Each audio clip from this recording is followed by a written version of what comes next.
राष्ट्रिय अनुसन्धान सहायकको लिखित परीक्षाको नतिजा प्रकाशन भएको छ। लोक सेवा आयोग लिखित परीक्षा आयोग राष्ट्रिय अनुसन्धान सहायक विभागको रिजल्ट प्रकाशित भएको छ 2083 2 महिना 25 गते।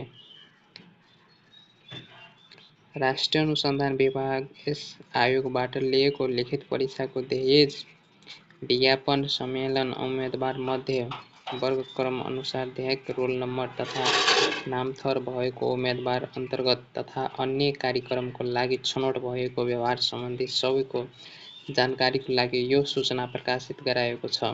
साथै अन्तर्वार्ता तथा अन्य कार्यक्रमको लागि सम्बन्धित निकायबाट सम्पर्क राख्नुहोला अनुरोध छ।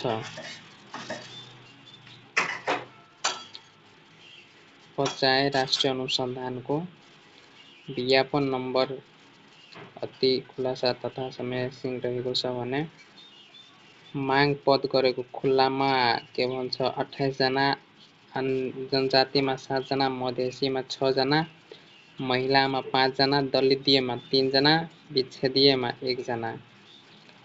छनौट संख्या खुल्लामा 43 जनाको नाम निस्केको छ भने जनजातिमा 13 जनाको र मधेसीमा 14 जनाको, महिलामा 23 जनाको र दलितमा 7 जनाको, क्षेत्रीमा 7 जनाको र म स्लाइड गर्न गइरहेको छु भने रोल नम्बर अनुसार